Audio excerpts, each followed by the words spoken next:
Hi, everybody. I'm Candid Frank. He's David Morisuti, and this is CFL Football Talk. I guess, David, the weekend's coming up. Another set of football games, but one was played last night, which I guess I'll ask you and your opinion on, were you surprised that BC did what they did to Hamilton? No, because I thought they should have won the last game these two teams played against each other. They both teams have really good offenses, have dynamic playmakers, quarterbacks that like to make big plays.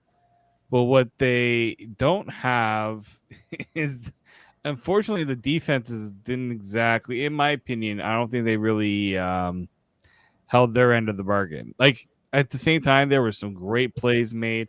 I'm not putting this all on the defense. Yeah, exactly.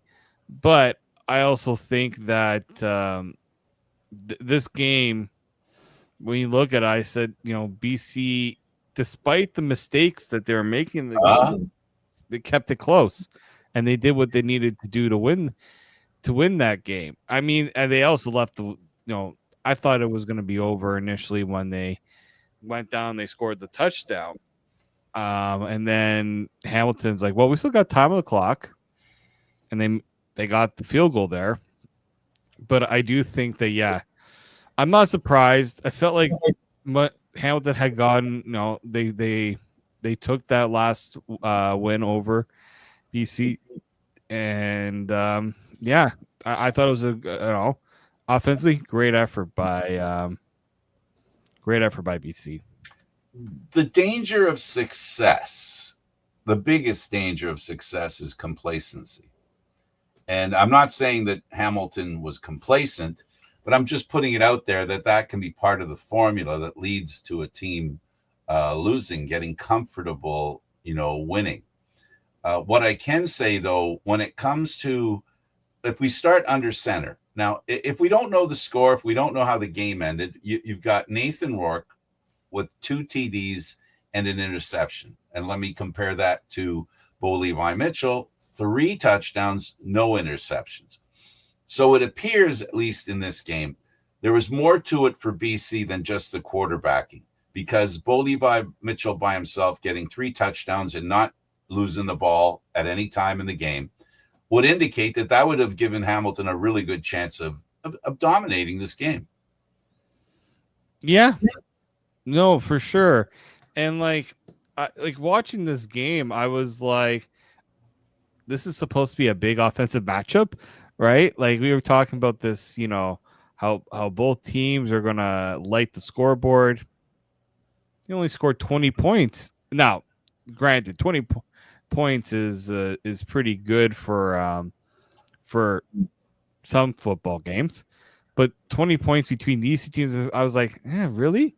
No, Hamilton scored 21 alone in the third quarter, and then BC had 15. Like, that third quarter was just absolutely nuts, bananas. But again, like, I looked at this as, frankly, the only reason why I felt that Hamilton had any chance in this game was because turnovers. Turnovers by BC at certain times, and Hamilton was able to capitalize. But yeah, I give Bo Levi Mitchell a lot of credit, because he threw the ball quite a bit, but he was spreading that ball out quite well. He was getting a lot of different people in the mix. And I think that was kind of needed, because they definitely were trying to make sure that Kenny Lawler wasn't going to be as much of an X factor. But then Kenny Lawler goes and he makes this ridiculous catch while he's falling down, like crazy catch. Nobody received for more than 84 yards. Lawler was 82. White was 84. On the other hand, and you look at BC, to your point, there were 2 players that really, really had great games. And I'm looking at Justin McInnes with 159 yards on 12 targets, 8 receptions. And this guy that I'm really starting to gravitate to is this guy's an all-star, Aiden Eberhardt. Maybe not to the same extent that Lawler makes great catches, but Eberhardt makes catches that you're not sure somebody's going to catch. I love his catch radius. Yeah, his catch radius is absolutely ridiculous. Like we saw in this game, two receivers that doesn't matter where they are. It doesn't matter the coverage that's on them. You throw the ball the way they're going to get it. Kenny Lawler's one, and Justin McInnis is the other. Yeah, he's really done a great job. And you know, BC has a quarterback that we expect a lot more from. But what I can say about this is the good news for BC, if you're looking at this, their quarterback hasn't been the best he can be yet. Now, imagine once he starts finding a rhythm, because right now he's having a little more difficulty. That's a continuation of the end of last year when he came back to BC, and not the guy that originally came. I wonder sometimes. Not sometimes. I wonder all the time. What's the difference? And you know, I don't know what the difference is, David. Yeah, you know, it's kind of tough because for like Nathan Rourke, you know, he's put up some great numbers this year, but then it's like sometimes like, well, why hasn't it been good enough? And then it's like, well, it's just like a costly mistake here and there that, you know, has kind of been his kind of been a faux pas for him. But like you look at the numbers he's thrown this year, and it's like, okay, and if you look at these stats and if you throw them up week after week, people are like, yeah, I know this quarterback, this team should be above 500. Absolutely. But guess what? They're a game below 500. That's the crazy part. Last night was a good game for them to win, a great confidence builder. Both teams, the running game was mediocre for both teams. And to think with the mediocrity of the running game, they still scored a lot of points. I mean, what is it together? 89? What? Let me don't have the score in front of me. 41-38, 79. My bad. 79 points between the two of them.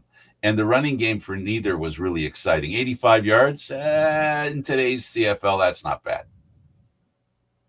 No, it's not. It's not that bad at all.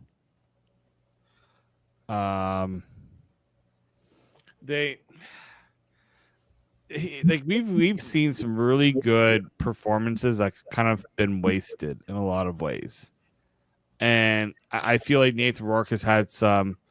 You know, Vernon Adams, you know, he had when he's been good, team's been good. Nick Arbuckle's had some wasted performances in terms of he's looked good, but it's hasn't led to wins.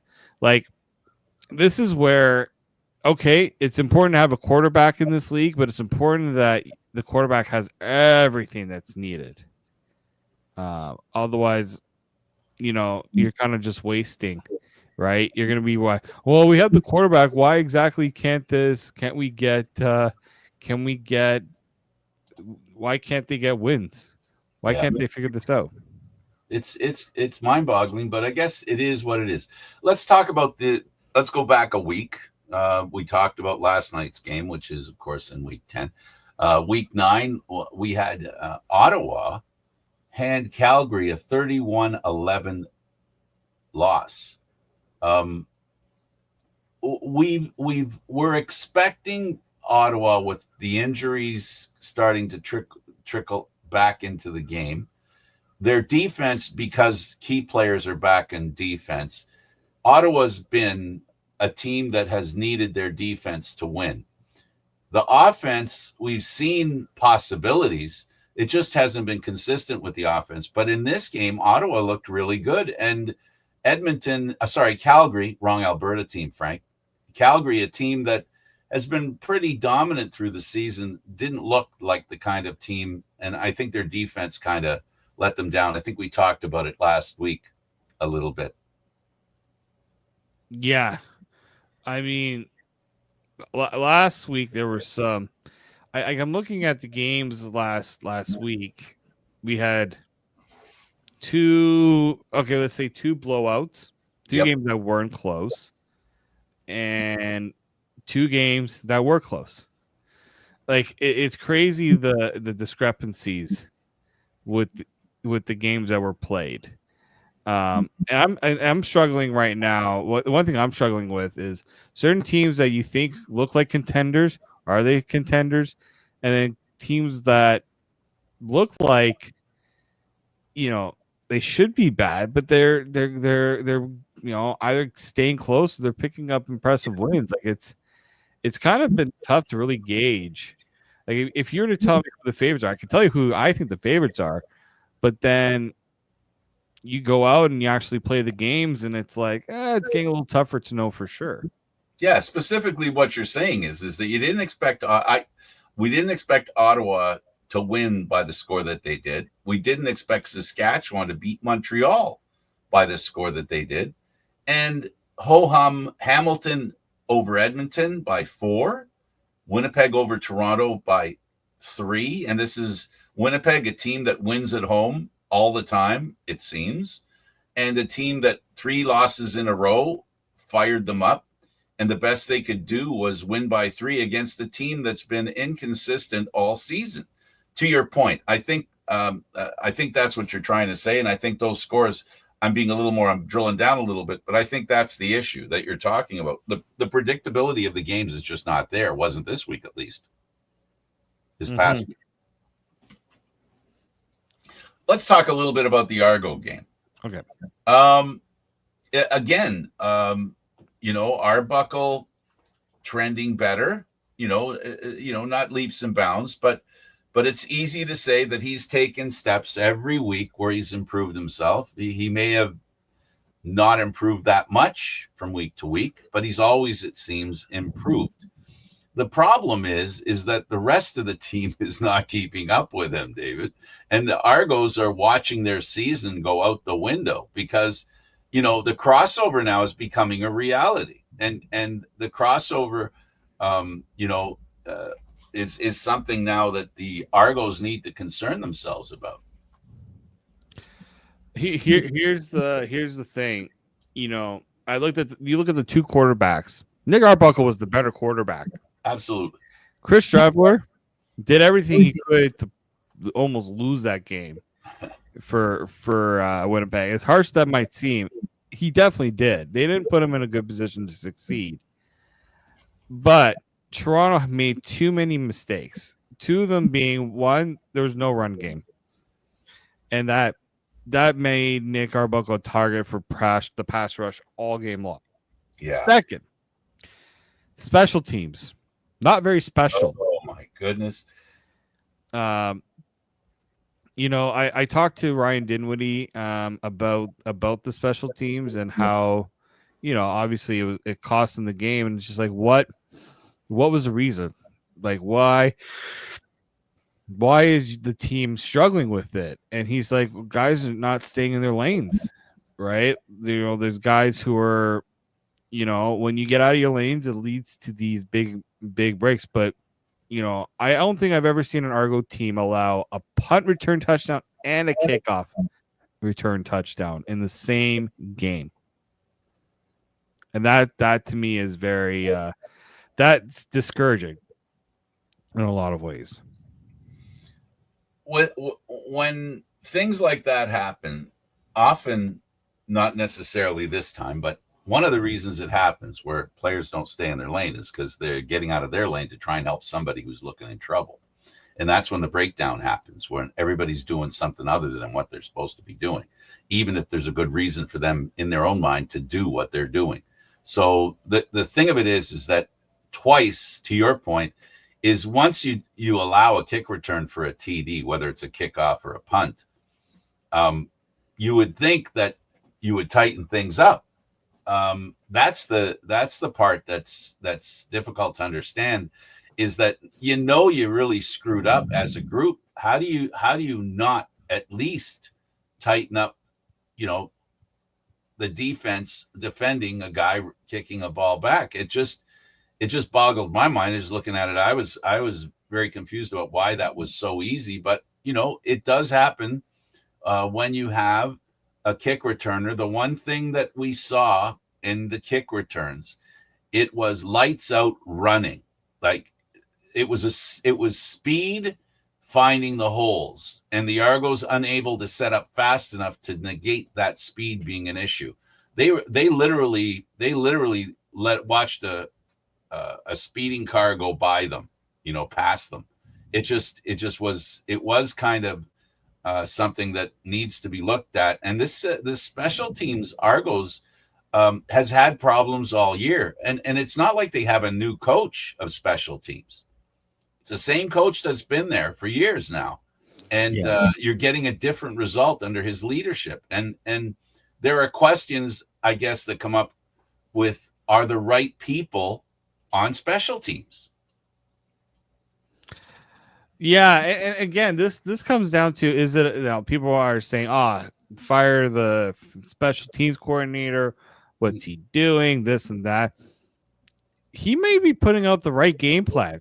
You said it, he's been here for years, and Toronto special teams have been among the tops in the league in a lot of categories.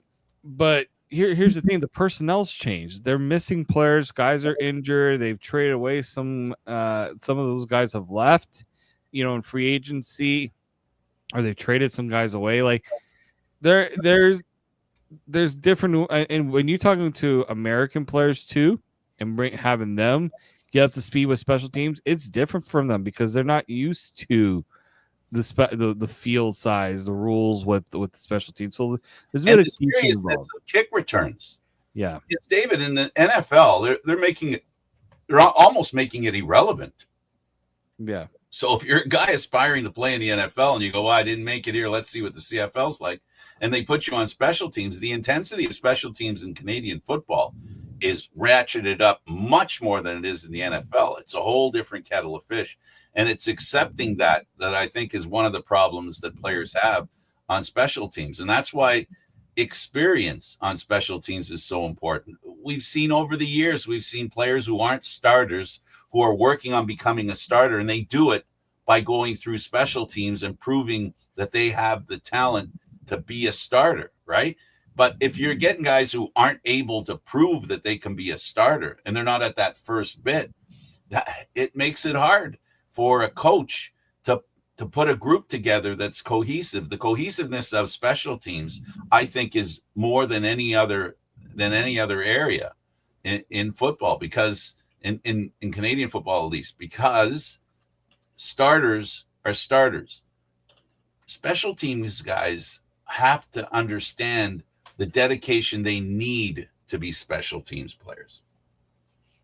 Well, that's it, right? It's a craft. There are guys you say, well, what's this guy's role? He's like, well, he's a special teams player. And they're like, but that is something that those guys, they get to be on the field. They play a big part in the game. They may not be on the offense or defense a whole lot, but guess what? They have more of an impact, I think people realize, and they're more and teams, when they look at why do they bring this guy in, you'll hear the coach say, well, yeah, he's a good special teams player, or he'll help us on special teams. There is a value to those players in the CFL. Maybe it gets lost on some people, but it definitely I think people definitely don't understand just how much special teams in the CFL. It's I talked to some of my friends who aren't CFL fans. They'll be like, oh, why exactly is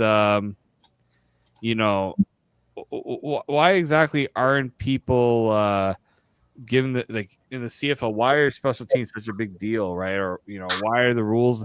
Because it allows it to be an actual big component of the game. And so that's like with the Argos, allowing these 2 touchdowns, it was the reason why Winnipeg won this game. Like, frankly, they weren't doing that much offensively. Winnipeg. Like if you gifted them, and I say this politely to Winnipeg, but Toronto gifted them 14 points because they screwed things up on special teams. The one area that, guess what, when you screw up, it can be a backbreaker. It can give teams momentum too, right? Because hey, look, they just gifted us a touchdown. Oh, they gave us 2 touchdowns. It takes the pressure off the offense. The defense can now feel like that they could do certain things because they've got a bit of how's the way I want to say it? They have the defense can be a little more aggressive because they got a lead and they get, when you're getting a big lead like Winnipeg had, right? When they like 31 points in the 31 points in that first half. I had people text me, "Oh, this is over," and I'm like, "It looks over. I don't think it is." I said because Toronto has one thing going for them: they figure things out on special teams. You got to force Winnipeg to beat you in other facets. Eventually, they did, but I look at this game and I said, like, special teams. It just another reminder in the CFL why you need to be solid on all 3 phases. If one phase of your team is not up to snuff, it's going to get exposed, and it was. Absolutely, it's something. It's something always to consider. I guess what we're getting with Toronto, and let's give Winnipeg credit. They're tough at home, and that was a great home victory for them. And they played the kind of game they needed to play with their backup quarterback. So they need to be commended for the victory. The Argos are playing with their backup quarterback, but he's not. You can't call him their backup quarterback any longer. It's been half a season, right, of the same quarterback. So he's their starter. And as the team playing with their starter, they need to produce better. They need to help him win. And they're just not. They're just not helping him win. And we can point at bad parts of his game. We can point at mistakes that he's made. But none of the mistakes that he's made in any of the games were the total reason why the team lost. And that's a simple fact. They haven't been losing because of a backup quarterback, is what I'm saying. Plain and simple. Yeah, no, and I think, at this rate, I know a lot of people says, oh, if Chad Kelly is not there. Nick Arbuckle has been known. We knew from the start of the year Nick Arbuckle was going to be the quarterback. So any of the thought that, if Chad Kelly, you can't have that thought anymore, right? We're in we're going to be heading into week 10. That notion is gone, right? It's almost like what's enough like. I understand that people feel like if Chad Kelly was a starter, it would be a different story. And in some degree, there is a bit of that because especially at the beginning of the year where Arbuckle wasn't up to snuff, they could have used Chad Kelly, that's for sure. I look at this last game and I look at this loss and I say, even if Chad Kelly was the quarterback, maybe it would have been a little differently earlier in the game, maybe. But there was a lot more issues.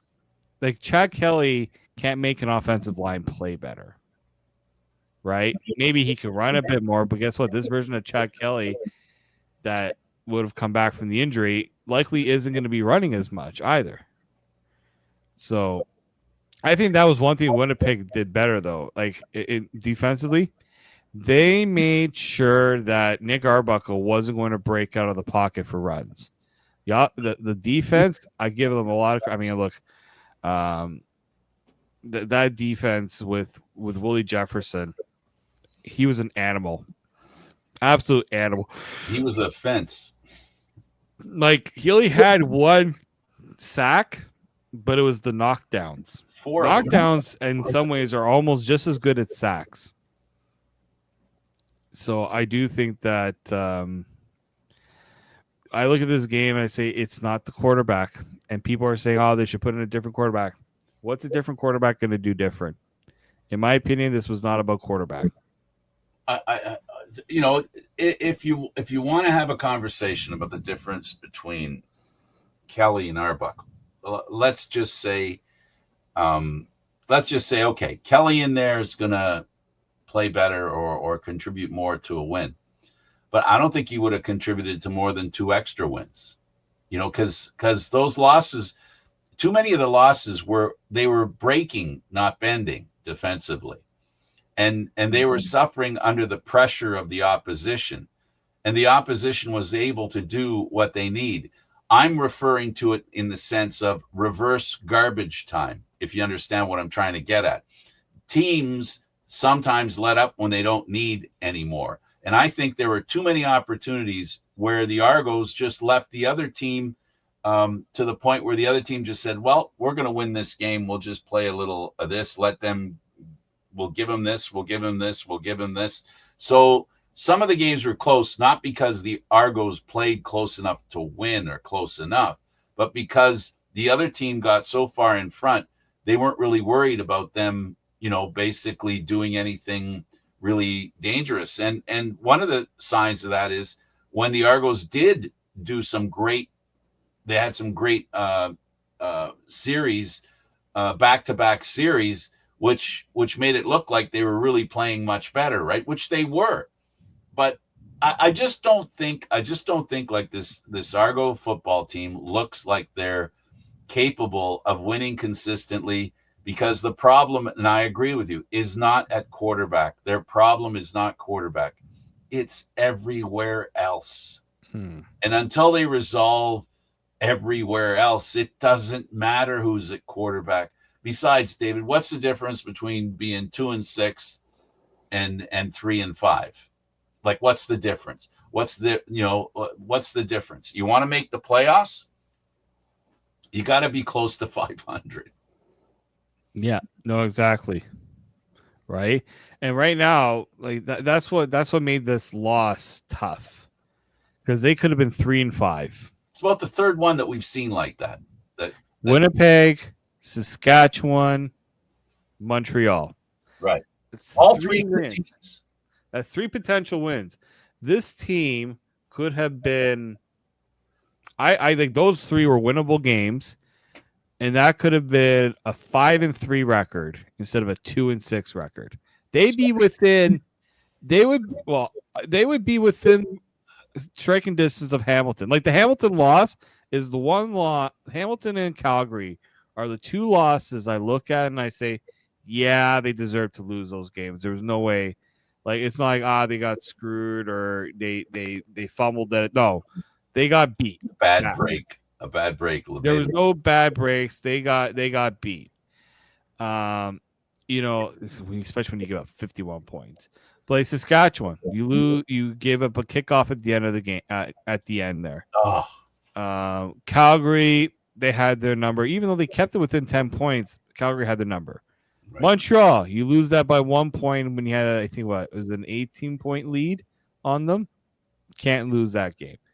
And then the Winnipeg one, that one again was just, and even like the opening game against Montreal too, like that was, they deserved to lose that game, but they're also shooting themselves in the foot quite a bit. But they deserved to, like, those were games where, like, okay, I can understand it. And that's what made it frustrating, because they definitely could have won 3 games for sure, and it would have made a huge difference. Absolutely. Okay, let's move to another game. So Toronto loses 40-31. Hamilton defeats Edmonton. And we're looking at an Edmonton team, much like Toronto, that can't figure out how to win. They replaced their quarterback. He, after the game, admits that, I could have done better. And I don't think it was on him. I don't think it was on Fajardo. No, I don't think this is on Cody Fajardo at all. Like, I think the 2 losses with him in that quarterback, he's provided them way better quarterback play, better opportunity. the one thing they had going, they were doing better with the run game too, so they weren't a one-dimensional team as much. They're just making mistakes. They did have the one interception. Okay, you give them that one, but I look at it as defensively. They brought in so many players this offseason, right? This past offseason, and the defense just hasn't been good enough. Giving up too many points, right? Now, look, Jake Serezna, he's hurt. So that's one guy that they're without. I think Royce Metier, he's been hurt, so they don't have him. But they still got Tyrell Ford, who was supposed to be one of the top Canadian defensive backs. Robbie Smith, an emerging. They paid Robbie Smith quite a bit of money, and they haven't gotten the most out of him. Brandon Barlow, they got some names on this defense, and we talk a lot about the recruitment from the Toronto's defense. Just because you bring in the players doesn't mean the game plan is going to work out. If there's just not enough, they're just not getting enough from their defense, frankly. Now, they allowed 28 points, which is an improvement from them, but it simply hasn't been good enough. Absolutely, and it has to be better. Edmonton not doing enough to win, as you said, and Hamilton. The last game they lost was predictable, and I'll say for this reason: there were a lot of games before they lost that game. They won 6 in a row. There were a couple of games in that 6-game run that they could have lost. This was an eventuality that finally happened, where finally, they figured out how to lose. As opposed to figuring out how to win. And it wasn't that, again, I repeat, this is another time Bo Levi Mitchell does as good as a quarterback can do. For me, he's the MVP this year. There isn't a player, and we usually gravitate to quarterbacks when it comes to MVPs. Yeah, we always do. So, we end up going there. But there isn't a quarterback in the Canadian Football League that has been as consistent from day one as Bo Levi Mitchell. He has been a real workhorse for this Hamilton Tiger Cat team. He has given them everything they need on offense to allow the rest of the team to pick up their fair share of control of the game, and it's been very successful for them. It's been a very good formula. This past week, it didn't quite work out, and I think with Edmonton could have been the team that beat them. It just wasn't meant to be. Yeah, that's totally true. I do think that this was one of those things where I look at the way that I look at the way that this season has gone for Edmonton.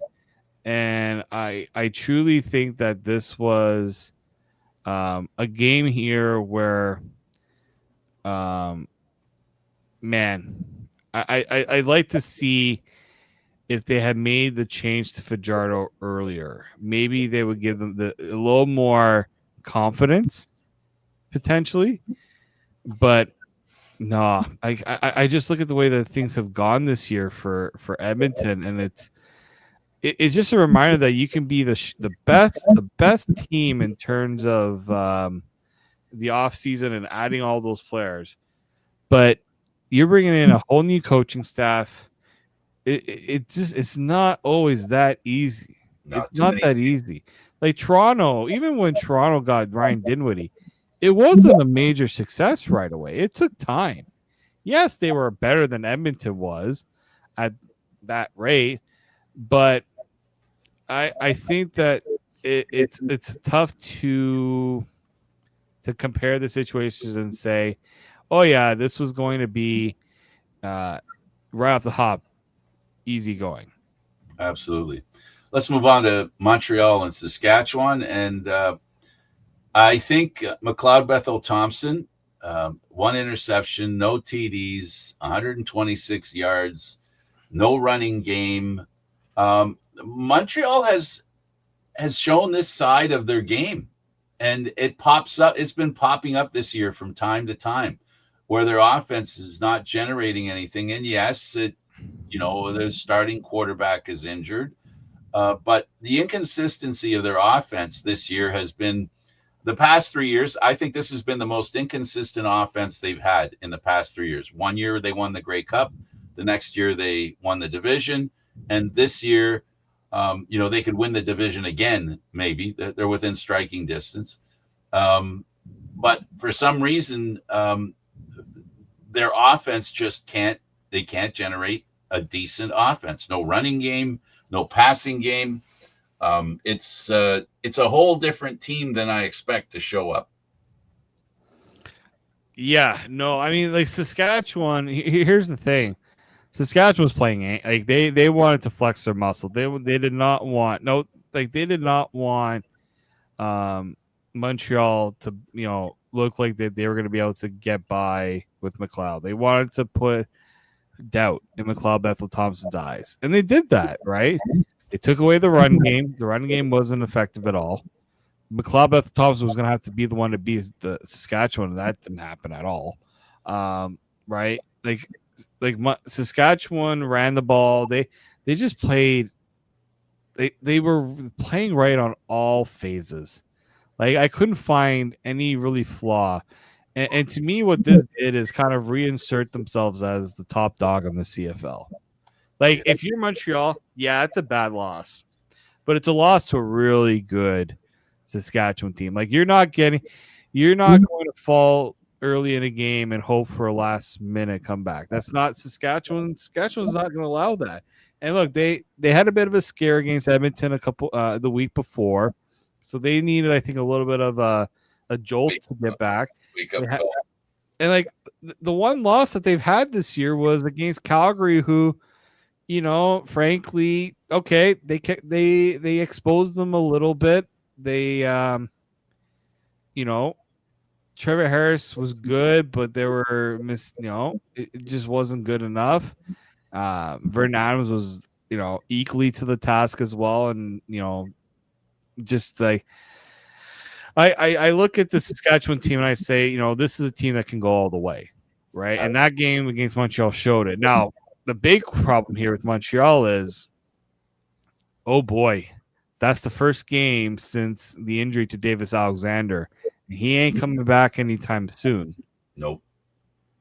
You got to be a little concerned because now you lose that game. Now you got a little, I wouldn't say a gimme, but they got a bit of a easier matchup with Edmonton, although this is an Edmonton team with a Cody Fajardo that maybe wants to show something against his former team. Yep. Maybe you shouldn't have gotten rid of me. I'm loving that potential narrative. But you look, it's Elks, Alouettes, Blue Bombers, Ticats, Rough Riders. There ain't much of a break in this schedule coming up for Montreal. So if you're Toronto and Ottawa, the next 4 games for Montreal are critical, and that means the next 4 games for Toronto and Ottawa are critical. And if I'm Montreal, that defense has to step up. And they have in a lot of ways, but they're really going to have to step up because I don't know if this Montreal offense now, I've been proven wrong. I've been proven wrong by Montreal before, but man, they're going to have to really turn things around because this can get very sour very quick. Well, consistency's been, like I said, when we started this conversation about Montreal, they just haven't been as consistent a team as they have been in the past 3 years. If this is year 3, so they've got their work cut out for them. We said it before, and we'll say it again. Tomorrow, Ottawa and Toronto are playing in Toronto. And one of them could start a bit of a run to challenge for third place in regards to maintaining third place, getting a bit of a gap going and shrink the distance between third and second. This is the opportunity this weekend that presents itself for Toronto and Ottawa, and the one that should scare Montreal if they don't find themselves and regret the victory they had against Toronto. We said it before. Davis Alexander shouldn't have played that game. We know he shouldn't have played that game. We saw him hobbled. and it was a great victory. But that victory may lead them, and we said it at that time, it could lead to multiple losses that they may not have had because he gets to come back earlier than he will now, right? So that's the problem Montreal has to deal with now. Is McLeod Bethel-Thompson the backup quarterback that can help that team be a 50-50 team? Because that's what backup quarterbacks have to do in the Canadian Football League. They have to win as many as they lose, no matter what team they are, if they're teams to have a chance come, Labor Day and a discussion about making the playoffs. Yeah, I mean, look, here's the thing: they have a little bit of a cushion right now, Montreal, because they were so good to start the year. And look, I mean, Hamilton's loss also makes them probably feel like they got an opportunity there as well, but they're gonna have to really step up their game. And look, Jason Moss he's found ways to win with not a lot, right? And, well, he's got talent, but when people are doubting Montreal, they find a way. It's just I just look at how they've lost, and it leaves me with a sour taste because it's a lot of their own undoing. Absolutely. Saskatchewan was good, but it just felt like a mismatch right from the hop. They looked outmatched, and that's going to be tough mentally to get back to where they need to be. Absolutely. Right. So yeah, this game against Edmonton. First off, you lose to Edmonton, it sends a bit of a panic, right? Because Edmonton's a team that they've won a game, but they won a game against the other worst team in my opinion, the CFL, and that's what makes this whole Montreal loss to Saskatchewan. It's just like, okay, you could lose to Saskatchewan. I'm not expecting them to win that, but in the fashion that they lost, that's probably what was more concerning for me. Yeah, for sure. So looking at Toronto and Ottawa, we've talked about them playing. Ottawa, they have played well in Toronto the past few years, and that includes their playoff game. But what they haven't done is take over the football game. They've controlled it for a little bit, but they haven't controlled it long enough against Toronto. They've allowed Toronto to make the big play to win the big game, and also the regular season games. David, do you think their quarterback can do what it takes to beat Toronto? And I guess the other end of the question is, can Arbuckle continue his incrementally better play? And will it be enough to win against Ottawa? Yeah, so I think Toronto has what's the one thing that's going for them. I think their offense is better than Ottawa. I think Ottawa's offense had a really good showing against a Calgary defense that is good, but has been dealing with some injuries as well. So you kind of have to look at the good and bad of that. I think the one thing that Ottawa's got to realize, they got to protect Drew Brown. They didn't do that very well. Well, actually, Drew Brown didn't play against Toronto. I'm pretty sure. Did he start against them and then not? And then get injured? Dustin Crum at one point did come into the game. I got to look back at that game because it feels like forever ago. Like somebody was telling me, "Oh my God, we're already at the halfway point of the season." I'm like, yeah, I know. So Dustin Crum, so that was a Dustin Crum game. Drew Brown did not play, so that's the one thing Ottawa can at least say, "Hey, they didn't play our quarterback last time." Yep, very true. I thought, we saw Drew Brown and Geno Lewis get that connection going. That's very important for them. Justin Hardy has been playing pretty good. Braylon Addison is the one where I feel like he's due for a big game, and he's always had big games against Toronto. That's the first.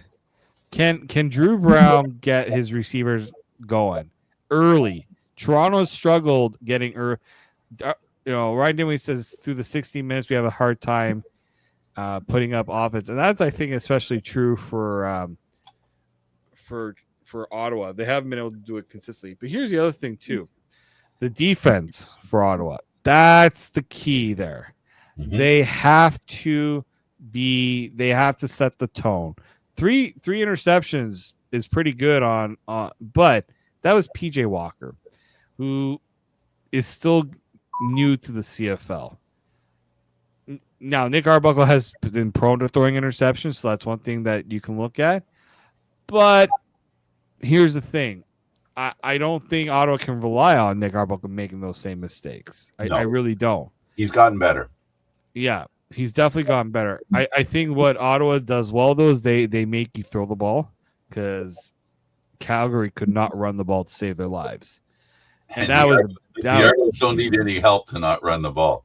Exactly. And so that's the concern there for Toronto is that Ottawa, but like Toronto did very well against that defense, but we know that there was the Sluka game. Now Derek Sluka is playing in this game. They did confirm that he is returning, but Toronto needed a special teams touchdown and a defensive touchdown to win that game. Offensively, they weren't good enough. So Ottawa can win this if their defense gives Toronto's offense a tough time. If they shorten the field, they got to shorten the field for their offense because the Red Blacks struggle with long drives. They can't get the long drives. I look at that game against Hamilton. They could have beaten Hamilton a few weeks ago, but they were making mistakes after mistake after mistake. They kicked the field goal when they were on like a 3rd and 2. Like those are things where, Drew Brown got hurt because he got absolutely shellacked on a tackle. That guy that was unblocked. Like Ottawa has to play a sound game. Try to maybe exploit the special teams issues that Toronto has. Like this is a winnable game for Ottawa, But a lot has to go right for them because Toronto is going to be pissed off about how last week went for them. Mistakes will kill either of these teams. Mistakes. The team that makes more mistakes in this game is going to lose. That's my prediction. Mistakes is going to be the story of the day. Whether it's the quarterback making a mistake, whether it's defense, offense, special teams, mistakes are going to cost one of these teams the game. The reason they find themselves with the record that they have at this time is because they've made too many mistakes. They've allowed the other team the opportunity to basically put points on the board and not do enough to stop, to be consistent offensively and defensively and on special teams. The team that plays the best three parts of the game is going to win this and makes the least mistakes. It's as simple as that for me, David. Having watched these teams, mistakes have been the domination of their losses. Yeah, I know exactly, and I think it's whichever team makes the fewer mistakes, in my opinion, that's the team that's going to win this game. That's how I see it. Absolutely. And if anybody who's listening to this is going to the Argo game, bring a food donation. It's the Pure Later Tackle for Hunger. That's how I think that's how it's called. So if you bring a non-perishable item, they're accepting those donations before the game, and it's a hat giveaway as well. So you may give and receive. Yes, it's always good to give, and you might receive. That's good. Yeah, great opportunity for. The weather's been really hot. Some rain's coming in. That's maybe going to help change the temperature, the trending temperature. It's been a really interesting summer for heat. The Argos played in the rain, something we haven't seen. It's going to be an interesting game, and I'm wondering, David, is just hindsight being 2020. Okay, just hindsight's 2020. Do you think, looking back, the Argos could have handled the Kelly situation a little better? Yeah, I've been asked this a few times, and I think where they went wrong is doing the week to week. Is he going to play? Won't he play? And all that. They probably would have been better off say, okay, take the first few weeks, work on your leg, right? Get a little better. I think there was just hesitation on. They were not sure. They just were not sure. If it's a delicate injury because they're trying to get the strength back in the leg. And, someone says, well, is there a concern about bone density? I don't know if there was a concern. He wouldn't have been cleared for some of the practice stuff that he had been doing, right? I just think this decision was made because it was becoming too much of a distraction. Will he play or won't he play? The distraction, in my opinion, now there's two different ways to look at this. Yeah. Look at it from game to game, or look at it from the longer term. From the longer term perspective, looking back, in my opinion, they would have been better off to say he's starting on the 6th game. Let the team concentrate on this is their quarterback, being Arbuckle. Let Arbuckle know, okay, we know we're giving you're getting the ball the next 6 games or the next 6 weeks, whatever it is, right? And allow the team to just focus on who is on the field. I just think the distraction is, when's he coming back? When's he coming back? And you know what? I don't think that's lost on the players either. I think a lot of players are wondering, well, maybe he's coming back this week. Well, if he wasn't coming back this week or next week, why wouldn't they just put him on? To me, it was a distraction looking at it, hindsight being 2020. They should have put him on the 6th game. They could have pulled him off early. They could have done that. And then basically everybody knows, the media, everybody knows he's not in. Forget about asking us. Let's talk about the football team. Let's talk about what's going on now. Not just the media, but the team itself, the coaches themselves, because it sounds to me they were distracted by the fact that they were trying to make a decision on whether he's going to come next week, the next week. Like Dinwiddie's getting asked every week, is Kelly coming back next week? Like, it was a distraction the way they did it. It became a distraction. It was asked in every press conference, post, pre. They should have put him on the 6th game, and they could have easily pulled him off early. They could have done that. That's what they should have probably done. There was no benefit going game to game anyway. It's not like they were getting any kind of relief on the cap. No, they were not. That was the other thing too. They could have saved cap space by doing it this way. But I think there was but their running back. Maybe they keep their running back carry if they did that. If they part of it, I think that could have been part of it. And the other thing I wondered too is, was this just an organization decision, or did Kelly initially say, I'm going to push the play? And if he's pushing the play, it's tough to push back. Maybe I don't know for sure. I don't want to put words in people's mouths. But there's two sides to this story. It's not just the team decision with this. Now you're raising the specter of one of my major concerns. My one criticism of Ryan Dinwiddie, love him to death, best coach, the head coach the Argos have had in a very long time. He's done a masterful job. But his one weakness has been, since he's been the head coach of the Argos, has been the latitude he has given his quarterbacks, whether it's interviews at the end of the game, whether it's determining when they're going to come back, which is what we're learning from Kelly. I think that's the Achilles heel of Ryan Dinwiddie in trying to keep the quarterback happy. In a lot of instances we've seen, if you think about what I'm saying, David, a lot of times the quarterback dictated what was going to happen.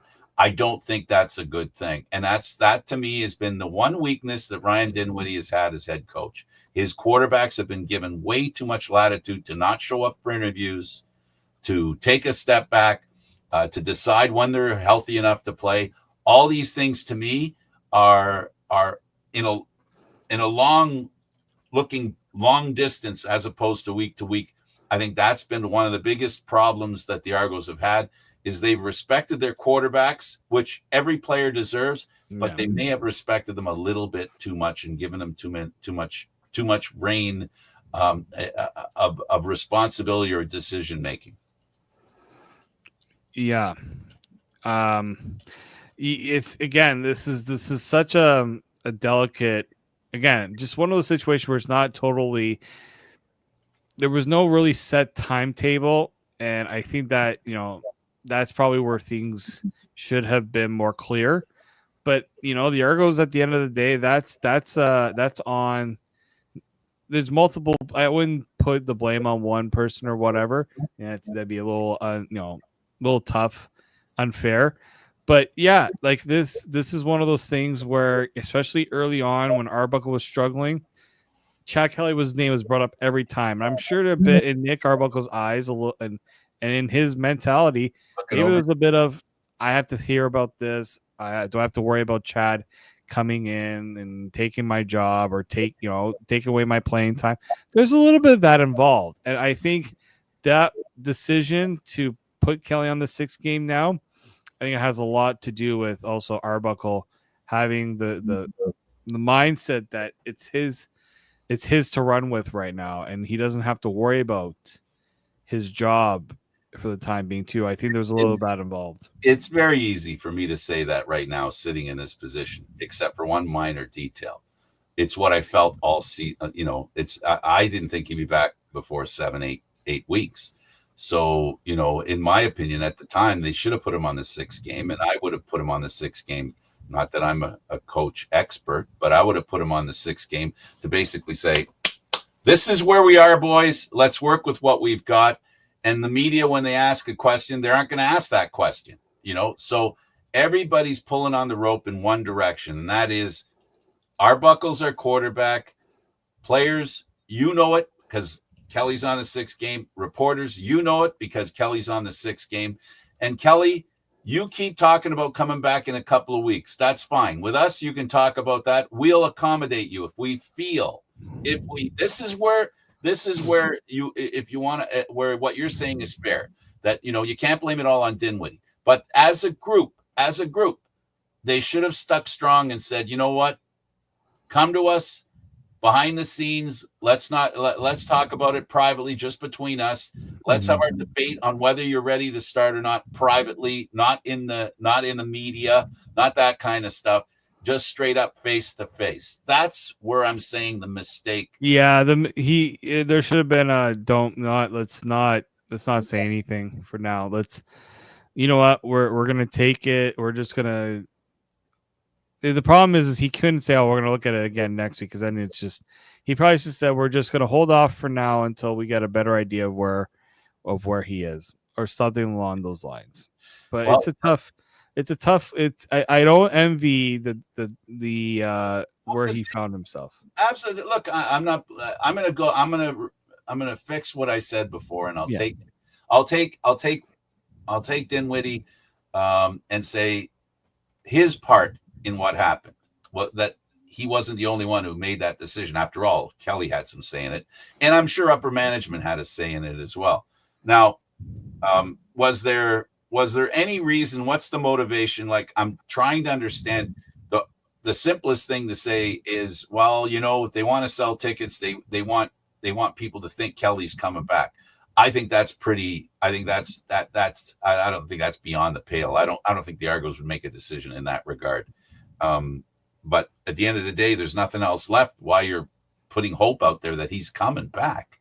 I mean, and this isn't the first time.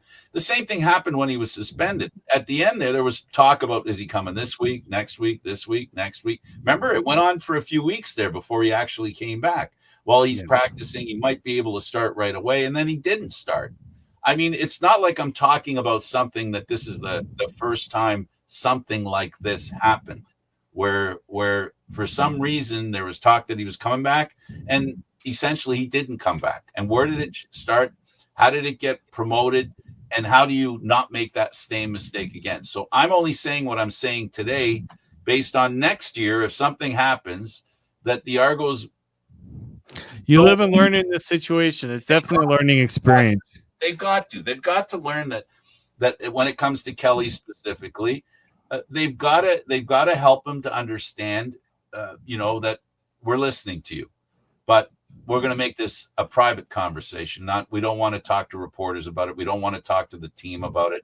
When you're ready to play, we will announce it and you will start. That's what they have to do. I don't like the way this was handled both times. And it just, we had conversations, David, where we disagreed about when he was going to come back. And that's what I'm talking about. The disagreement is a distraction. At the end of the day, Arbuckle is the starting quarterback. When he starts this week, hopefully he does some incrementally improvements.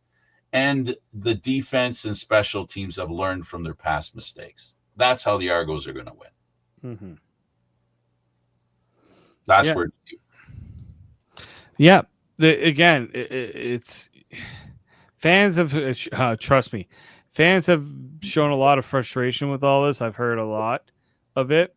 I get it, and I hopefully the Argos understand where they could have done things a little differently in all this. But again, they're gonna have to. You take your lumps. You understand where things could have gone better, and you move forward. That's all you do. But learn from your mistakes. And that's what the Argos as a team have to do this week. Yeah, exactly. Thanks for doing this, David. Much appreciated.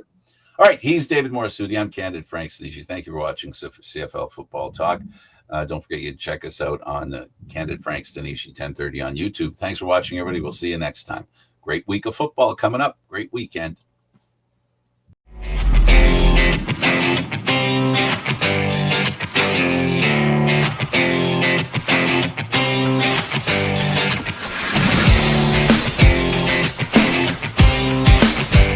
Thank you.